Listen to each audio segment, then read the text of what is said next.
Hello friends, welcome back to my channel. मेरे channel को please like and subscribe कर दें। आज मैं आपको बताने जा रही हूँ गीता के चैप्टर 2 का 45वां श्लोक क्या कहता है। इस प्रकार से है, इस संबंध में कहा गया है, इस प्रकार भोग और ऐश्वर्य में आसक्त सकाम मनुष्यों में निश्चयात्मिका बुद्धि के न होने की बात कहकर अब कर्म योग का उपदेश देने के उद्देश्य से पहले भगवान अर्जुन को प्रयुक्त भोग और ऐश्वर्य में आसक्ति रहित होकर संभाव से संपन्न होने के लिए कहते हैं। प्रश्न: त्रैगुण्य विषयाः पद का क्या अर्थ है और वेदों में त्रैगुण्य विषयाः कहने का क्या भाव है। उत्तर: सत्व, रज और तम इन तीनों गुणों के कार्यों को त्रैगुण्य कहते हैं। अतः समस्त भोग और ऐश्वर्य में पदार्थों और उनकी प्राप्ति के उपाय भूत समस्त कर्मों का वाचक यहाँ त्रैगुण्य शब्द है। उन सबका अंग प्रत्यंगों सहित जिनमें वर्णन हो उनको त्रैगुण्य विषयाः कहते हैं। यहाँ वेदों को त्रैगुण्य विषयाः बतलाकर यह भाव दिखलाया है कि वेदों में कर्मकांड का वर्णन अधिक होने के कारण वे त्रैगुण विषय है। प्रश्न: निस्त्रैगुण्य होना क्या है। उत्तर: तीनों गुणों के कार्य रूप इस लोक और परलोक के समस्त भोगों तथा उनके साधनभूत समस्त कर्मों में ममता, आसक्ति और कामना से सर्वथा रहित हो जाना ही निस्त्रैगुण्य है होना है। यहाँ स्वरूप से समस्त कर्मों का त्याग कर देना निस्त्रैगुण्य होना नहीं है, क्योंकि स्वरूप से समस्त कर्मों का और समस्त विषयों का त्याग कोई भी मनुष्य नहीं कर सकता। यह शरीर भी ये तो तीनों गुणों का ही कार्य है जिसका त्याग बनता ही नहीं। इसीलिए यही समझना चाहिए कि शरीर में और उसके द्वारा किए जाने वाले कर्मों में और उनके फल रूप समस्त भोगों में अहंता, ममता, आसक्ति और कामना से रहित होना ही यहाँ निस्त्रैगुण्य अर्थात तीनों गुणों से के कार्य से रहित होना है। प्रश्न: द्वंद्व किनको कहते हैं और उनसे रहित होना क्या है।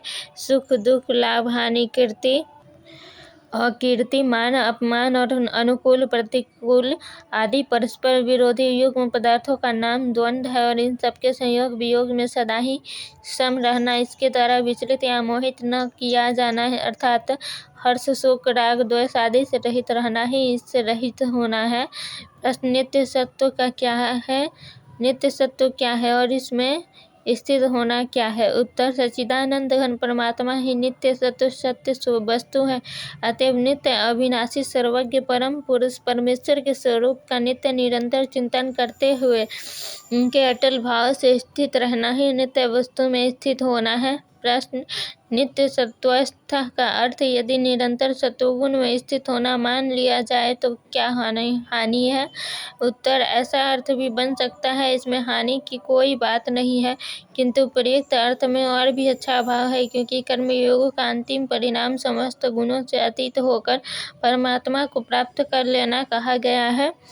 प्रश्न: योगक्षेम किसको कहते हैं और अर्जुन को निर्योगक्षेम होने के लिए कहने का क्या भाव है। उत्तर: अप्राप्त वस्तु की प्राप्ति को योग कहते हैं और प्राप्त वस्तु की रक्षा का नाम क्षेम है। सांसारिक भोगों की कामना का त्याग कर देने के बाद भी शरीर निर्वाह के लिए मनुष्य की योगक्षेम में वासना रहा करती है, अतएव उस वासना का भी सर्वथा त्याग कराने के लिए यहाँ अर्जुन को निर्योगक्षेम होने को कहा गया है।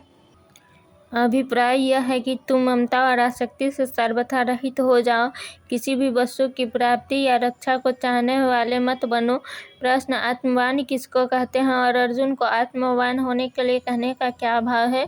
उत्तर: इंद्रियों के सहित अंतःकरण और शरीर का वाचक यहाँ आत्मा पद है। मन, बुद्धि और इंद्रियां जब तक मनुष्य के वश में नहीं हो जाते, उसके अपने नहीं बन जाते, उसके शत्रु बने रहते हैं, तब तक वह आत्मवान नहीं है।